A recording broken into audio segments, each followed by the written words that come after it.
100 वर्ष यदि आपके पास जीवन होता है तब, होता नहीं माना गया है, यदि 100 वर्ष का जीवन आपके पास है तब आपके पास कुछ भी करने के लायक जो समय है वह मात्र 10 साल है।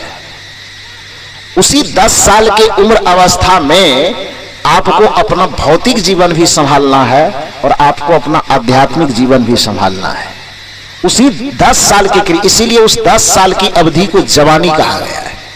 और विचारक ने कहा कि बस इसी 10 साल को संभाल लीजिए, पूरा जीवन संभल जाएगा। ये जवानी है 2 दिन का सपना। बचपन धन नहीं है, बुढ़ापा भी धन नहीं है, जवानी क्रीम टाइम है, जवानी धन है। बचपन को धन नहीं कहा गया, क्यों? क्योंकि बचपन में इंद्रियों में शक्ति तो होती है, आसक्त होकर के अपने जीवन को बर्बाद कर देता है, अपने जीवन को मृत्यु के मुख में झोंक देता है। कबीर साहब की एक साखी अंत में साहब जी कह रहे थे, शायद उसकी और व्याख्या करते बीच में हम आकर के बाधा डाल दिए। कबीर साहब की वह साखी की भंवर विलंबे बाग में बहु फूलन की बास, ऐसे ही जीव विलंब विषय में अंतहु चले निराश। कबीर साहब ने इस साखी के माध्यम से धरती के तमाम मनुष्यों को समझाया है कि जैसे विभिन्न फूलों में अपने चित्त को भटकाने वाला भंवरा बिना रस चूसे ही इस संसार से अलविदा कह देता है, चला जाता है, उसी तरह से जो मनुष्य विभिन्न विषयों में अपने चित्त और मन को हमेशा भटकाते रहता है, वह इंसान इस संसार के न इहलोक को सजा पाता है, न अपने परलोक को संभाल पाता है, और निराश होकर के इस संसार से उसे जाना पड़ता है। क्योंकि नित्यविद कहते हैं कि दुनिया के जितने मनुष्य हैं उसके पास समय बहुत थोड़ा है, और थोड़े समय में भी बाधाएं बहुत सारी है। अल्पश्च कालो बहुविघ्नता च यत् सारभूतम तदुपासनीयम। धरती के जितने मनुष्य हैं उस मनुष्य के पास समय बहुत ज्यादा नहीं कुछ करने के लिए, कि कुछ किया जा सके, वो करने योग्य समय मनुष्य के पास बहुत कम है। आप कहेंगे कि हमारे पास 100 वर्ष का समय है, लगता है केवल देखने में, 100 वर्ष का समय होता नहीं है। आप इसको थोड़ा सा गिनती करें तो समझ में आ जाएगी। वैसे 100 वर्ष तक कोई बढ़िया से जी नहीं पाता है। औसतन आयु 80, 85, 90 के बीच अभी चल रहा है। माना तो हालांकि 60 ही जाता है, लेकिन थोड़ा अपना तरफ से बढ़ा करके मान लिया जाए कि हम सबके पास 100 वर्ष का समय है, मान लीजिए, कोई दिक्कत नहीं है। तो उस 100 वर्ष में तो सबसे पहले तो 50 वर्ष तो रात्रि में ही छट जाएगी ना। दिन और रात मिला करके 100 वर्ष है आपके पास, तो रात वाला समय जो छाटिएगा, 24 घंटे का जो दिन होता है पूरा, जिसमें 12 घंटा दिन और 12 घंटा रात। दिन को यदि आप काम करने के लिए मान लीजिए और रात को आप सोने के लिए मान लीजिए। कबीर साहब ने कहा भी है कि दिवस गवाया खाए, रात गवाया सोए, दिवस गवाया खाए, हीरा जन्म अमोल था कौड़ी बदले जाए।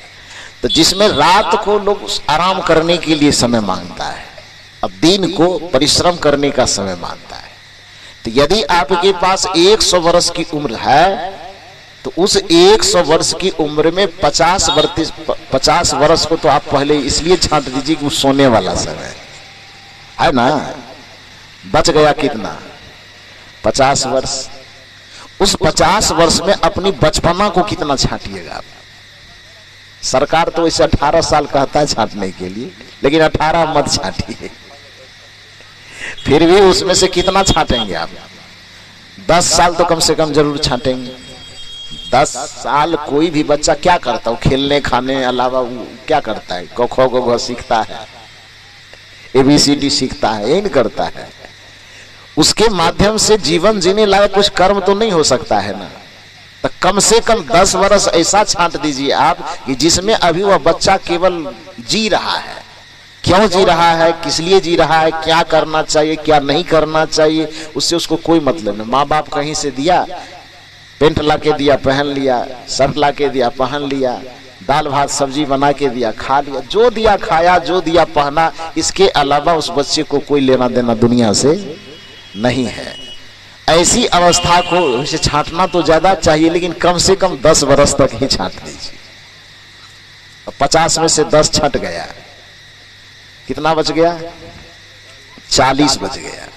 उस 40 में से आपकी बुढ़ापा जो अवस्था थी, जिसमें आंख काम करना बंद कर देती है, पैर काम करना बंद कर देता है, हाथ कांपता है, पूरे शरीर अपने सहारे से खड़ा भी नहीं हो पाता है, लाठी लेता तब किसी तरह शरीर को संभाल पाता है, घुटना दर्द, कमर दर्द, आंख दर्द, दांत दर्द, नाक दर्द, बीमारी के चक्कर। बुढ़ापा को कितना छांटिएगा आप? यदि 100 वर्ष है तब तो 25 उसमें से ऐसे छांटना होगा बुढ़ापा को। लेकिन फिर भी 25 न भी छांटिए तो जर्जर अवस्था, जिस अवस्था को आप अपने होश में संभाल भी नहीं सकते हैं, संभालने के लिए भी दूसरे की जरूरत पड़ेगी, उस अवस्था को कितना छांटिएगा? अपने मन से छांटिए आप। कितना? उसको कम से 10 ही छांटिएगा। 90 वर्ष के बाद ठीक रह जाइएगा इतना बेईमानी मत कीजिए हाँ, बचपने में तो बचा दिए हैं, 10 साल में छोड़े हैं आपको। बुढ़ापा कम से कम 20 साल छांटना। यदि 100 साल जीते हैं तो 80 के बाद जो आपकी अवस्था होगी वह लड़खड़ाई हुई अवस्था होगी ना। तो 20 वर्ष कम से कम आपको बुढ़ापा छांटना होगा। तो 40 बचा था, 40 में से आपने 20 को छांट दिया, बचा कितना? 20 वर्ष। उस 20 वर्ष में मेला गए, ठेला गए, इधर गए उधर गए, पढ़ाई किए, लिखाई किए, मेहनत किए, उसमें से कितना छांटिएगा? ईमानदारी से यदि छांटिएगा तो 10 साल उसको भी छांट दीजिए। अब समय कितना बचा? 10 साल, यानी 100 वर्ष यदि आपके पास जीवन होता है तब, होता नहीं माना गया है। यदि 100 वर्ष का जीवन आपके पास है तब आपके पास कुछ भी करने के लायक जो समय है वह मात्र 10 साल है। उसी 10 साल के उम्र अवस्था में आपको अपना भौतिक जीवन भी संभालना है और आपको अपना आध्यात्मिक जीवन भी संभालना है। उसी 10 साल के, इसीलिए उस 10 साल की अवधि को जवानी कहा गया है। और विचारक ने कहा कि बस इसी 10 साल को संभाल लीजिए, पूरा जीवन संभल जाएगा। ये जवानी है 2 दिन का सपना। बचपन धन नहीं है, बुढ़ापा भी धन नहीं है, जवानी क्रीम टाइम है, जवानी धन है। बचपन को धन नहीं कहा गया, क्यों? क्योंकि बचपन में इंद्रियों में शक्ति तो होती है, लेकिन उस शक्ति को नियंत्रित करने की समझ नहीं होती है। बचपन में आंख में देखने की क्षमता तो होती है, लेकिन आंख से देखना क्या चाहिए इसकी समझ नहीं होती है। बचपन में कान में सुनने का सामर्थ्य बहुत ज्यादा होता है, लेकिन कान से क्या सुनना चाहिए इसका ज्ञान नहीं होता है। बचपन में मुंह में बोलने का सामर्थ्य बहुत होता है, लेकिन कब बोलना चाहिए, क्या बोलना चाहिए, कितना बोलना चाहिए इसकी समझ शक्ति नहीं होती। इसलिए बचपन अधूरा है, शक्ति से संपन्न है लेकिन समझ से कमजोर है। अब बुढ़ापा, समझ तो आ गया, शक्ति चली गई। जब बुढ़ापा में देखने की समझ आई तो देखने की दृष्टि कमजोर हो गई। जब बुढ़ापा में सुनने की समझ आई कि क्या सुनना चाहिए, तब तक में सुनने की शक्ति गायब हो गई।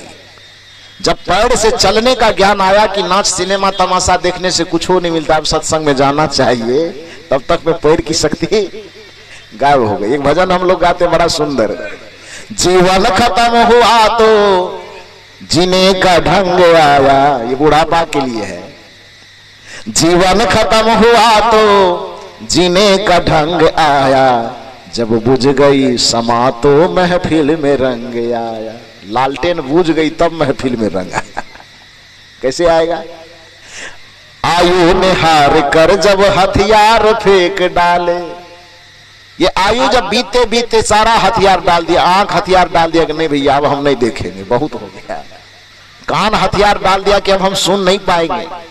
पैर हथियार डाल दिया कि हम, हथियार डालने का मतलब सरेंडर कर देना। ये पैर हथियार डाल दिया कि अब हमसे चला नहीं जाएगा, बहुत चल ली। हाथ हथियार डाल दिया कि हम कुछ कर नहीं सकेंगे, बस किसी तरह लड़खड़ा के एक गिलास पानी पी ले, यही काम हमसे हो सकता है। आयु ने हार कर जब हथियार फेंक डाले, यमराज फौज लेकर करने को जंग आया, जब बुझ गई शमा तो महफिल में रंग आया। गाड़ी निकल गई तो उम्र जब खत्म हो गई, तब घर से चला मुसाफिर, तब ये समझ आई कि सत्संगों करना चाहिए। जब जीवन निकल गई, चचड़ी पर उठा लिया सब लोग, तब समझ में आया कि अब सिखाना चाहिए राम नाम सत्य है। जब तक जीवन था तब कोई सीखने देता था? बाप नहीं सीखने देता, माँ भी नहीं सीखने देती, परिवार नहीं सीखने देता। किसी को जिंदगी रहते शादी कहीं हो रहा हो और उसके कान में जाके राम नाम सत्य लाठी से पीट देगा पीटेगा ना। है? घर में कुछ भी हो रहा हो, किसी भी समय में यदि जिंदगी जब तक किसी के पास है और उसको जा करके कहिए राम नाम सत्य, कहे दिमागे खराब है, कोई मंत्र चढ़ा रहे हैं क्या, अब शकुन है ये, नहीं मत बोलिए। जीवन भर पत्नी ने, पति ने, भाई ने, बंधु ने, माता ने, पिता ने, कुल ने, परिवार ने, समाज ने सब मिल करके सिखाया, बेटा नाम सत्य है, धन नाम सत्य है, पत्नी नाम सत्य है, जमीन नाम सत्य है, मकान नाम सत्य है, बैंक बैलेंस नाम सत्य है, चेकबुक नाम सत्य है, पासबुक नाम सत्य है, एटीएम नाम सत्य है, पेटीएम नाम सत्य है। तो जीवन भर सत्य सत्य सत्य कुछ और सिखाया गया। जब चचड़ी पर चढ़ करके जाने लगे तब क्या सिखाया जा रहा है? राम नाम। तो इतना दिन से जो सिखा रहे थे दुनियादारी सब नाम सत्य, वो क्या था? सब झूठ नाम है। ये तो बात ऐसी हो गई कि किसी व्यक्ति को स्कूल में पढ़ने भेजा तो 1 साल तक उसको हिंदी पढ़ाया गया, और जब परीक्षा का समय आया तो उसको अंग्रेजी का क्वेश्चन धराया जा रहा है। विद्यार्थी पास करेगा कि फेल करेगा? भाई क्या करेगा? फेल करेगा ना।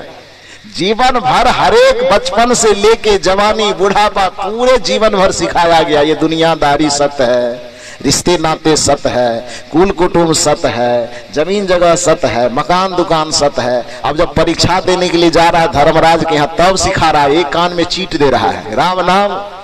वो चीट काम करेगा? वो कैसे काम करेगा? तो ये समझ तब आई कि हमें सत्संग में जाना चाहिए कि राम की सत्यता, आत्मा की सत्यता को समझना चाहिए। जिस समय यह बोध हुआ तब तक में तो रील कट गया। गाड़ी निकल गई तो जब निकल रही है गाड़ी अब चचरी पर चढ़ करके, तो घर से चला मुसाफिर, तब सत्य ज्ञान दिया जा रहा है, तब राम तत्व का बोध करवाने का प्रयास किया जा रहा है। जिस राम को हमें जीवन रहते समझना चाहिए, जिस आत्मा परमात्मा को, ईश्वर को, प्रभु को जो हमें जीते जिंदगी समझना चाहिए, उस परमात्मा को समझने का प्रयास, उस ईश्वर को, उस राम को समझने का प्रयास हम तब कर रहे हैं जब हमको फटड़ी पर चढ़ा करके किनारे, गंगा किनारे ले जाया जा रहा है। आयु ने हार कर जब गाड़ी निकल गई तो घर से चला मुसाफिर। गाड़ी निकल गई स्टेशन से, घर से, तब मुसाफिर निकल रहा है तो मंजिल पर पहुंच जाएगा आदमी। तब क्या परिणाम होगा? मायूस हाथ मलता, उदास होकर के, पछताते ही, मायूस हाथ मलता वापस बेरंग आया, जब बुझ गई शमा तो महफिल में रंग आया। फुर्सत के वक्त में ना, वो 10 बरस का जो क्रीम टाइम था जवानी का, उस समय में कोई कहे कि सत्संग करो तो सत्संग करें क्या? सत्संग फत्संग होता है। सत्संग हमको कमा के खिलाता है, सत्संग हमको मकान बना देता है, सत्संग मेरा ये कर देता है, सत्संग मेरा वो कर देता है। तो जिस समय आपके पास करने योग्य, मैंने ये सत्संग आपको, ये बात सच है कि सत्संग आपका मकान नहीं बनवा देगा। यह बात भी सच है कि सत्संग आपका जमीन नहीं खरीदवा देगा। यह बात भी सच है कि सत्संग आपको कोई डिग्री नहीं दे देगा। लेकिन इतना बात याद रखिए कि सत्संग आपको मकान दे कि न दे, सत्संग आपको दुकान दे कि न दे, सत्संग आपको जिंदगी जीने के लिए और कोई ऐसो आराम दे कि न दे, लेकिन सत्संग आपके जीवन में सुख, शांति और मुक्ति का चाबी दे देगा, मोक्ष का चाबी दे देगा, आवागमन से छूटने की चाबी दे देगा। ये बात आप समझ लीजिए। इस संसार के ऐश्वर्य को ही सबसे बड़ा संपदा क्यों समझते हैं आप? ये तो जीवन जब तक है तब तक जीवन चलाने के लिए वो एक उपाय है। जीवन केवल आपका 100 वर्ष तक ही नहीं, वो तो शरीर की अवस्था 100 वर्ष तक चलती है। जीवन शरीर को ही केवल नहीं कहा जाता है ना, शरीर छूटने के बाद भी आत्मा की यात्रा जारी रहती है। तो जब तक शरीर है तब तक के लिए आपके पास संपत्ति चाहिए तो वो अपने परिश्रम से कमाइए ना, लेकिन आत्मा के लिए जो सहयोगी हो सके, आत्मा को जो सबलता प्रदान कर सके, आत्मा को जो जन्म मरण के बंधन से निकाल सके, आत्मा को जो साहिब बंदगी वीडियो देख रहे हैं तो सब्सक्राइब भी कर लीजिए। सद्गुरु कबीर साहिब की वाणी से जुड़ने का यही जरिया है, सद्गुरु से जुड़े रहें। साहिब बंदगी।